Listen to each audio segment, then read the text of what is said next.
Hi, I'm Israel Reese. In this Godot 3.2 tutorial, I'll show you how to detect when a sprite is clicked. In the scene tree, we have Node2D as the root, and underneath a sprite with a script attached. To add a script, click the Attach New or Existing Script button. At the top of the script is Extend Sprite. This tells the script what node it's on and what properties and methods it contains. These traits and functions can be inherited. Hold Ctrl and click, and you'll be brought to the class documentation. This is a cool feature that Godot has, and I'm not sure if other game engines use it, but I'm really glad it does. You can also do this for methods and most properties. Scroll down to the getRect method, copy the example code, paste it into the script with Ctrl-C and Ctrl-V, like an expert. First, we check if the input event that triggered was the class input event mouse button. Inputs are classes that have properties and methods just like Node2D or timer. Next, we check if the sprite's area has a point relative to itself. The getRect returns something called a rect2. This is getting into how things are drawn on screen, but basically anything that is a rectangle has a rect2. It has a position and size in pixels. The sprite's rect2 position and size are relative, meaning the top left corner of the sprite is vector 2, 0, 0.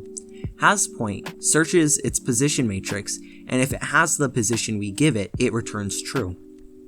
The position we give it is event.position. This is a property on input event mouse. We can use this because input event mouse button inherits from it.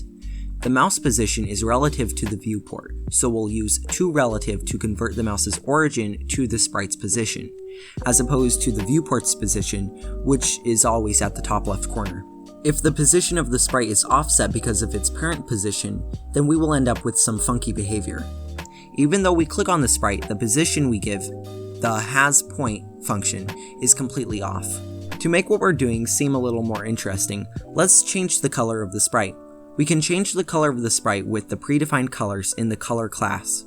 Type color, then the name of the color you want. You will probably want to change the color back to white. Your first thought is probably to make an if statement, but before you do, consider this. Every time the event is not input event mouse button, this if statement will run. You probably don't want that, but like the saying goes, there are more than two ways to skin a cat. Let's call this one decaf and this one quadshot. On line 1 of decaf, we check if the event is the class we're looking for, if it's pressed and what button it was. If we put an else here, if there is an event other than mouse button, it will be called. We wouldn't be able to tell the difference between releasing on or off the sprite. So in quadshot, let's remove event.pressed. So now it's only checking if it was an event caused by button index left. On line 2 of decaf, we get our sprite's rect2 and see if the mouse's position was inside the sprite's position matrix. And like I said before, we convert the mouse's position to local space. In quadshot, instead of using toLocal and passing it the mouse's position, let's kill two birds with one function and use getLocalMousePosition. On that note, if you do just want to see if the mouse button was pressed, use if input.isActionMouseButtonPressed. Next, we can finally check if event.pressed equals true. Change our color, then add an else putting the color back to white. We do this after checking if we are on the sprite because if we didn't, the else statement would run every time the mouse is released. We only want to call it when we are over the sprite. A lot of this depends on what you are doing. Something you may not like about doing it this way is if we click the sprite and drag the mouse, then else won't run and the color won't return white. If you wanted to, you can add another if statement that says if color is not white, then you can fix the drag issue. But like I said, something like this is case sensitive, so experiment. I'm making this video mostly to bring awareness to these functions you may not know about. I have a GitHub page set up, so if you have any other use case examples, feel free to add them. This works fine until we stack two sprites on top of each other. When an input event occurs, it travels up through the scene tree until a node consumes the event.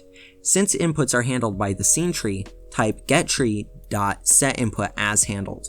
Changing the z-index does not change what order the nodes read inputs.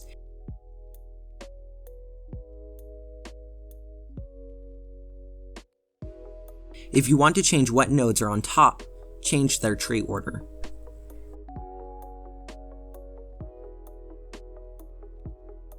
Lastly, when you click to the side of a sprite with transparency, it still counts as a click. That's because we're checking if we clicked the rectangle. Even if we can't see it, it's still there. After we know the sprite was clicked, we check if the pixel at that position is opaque or not. If you need this kind of accuracy, replace getRect.hasPoint with isPixelOpaque. It also searches in local coordinates. And if you're wondering why I haven't been typing equals true, it's because when checking the value of a bool, it will assume we're asking if it's a true statement. That's why we don't write equals true at the end. Thank you for watching. I'm on a couple of different platforms, so don't feel like you need to subscribe here to be notified. And it's not like notifications work that well anyway. See you later. Goodbye.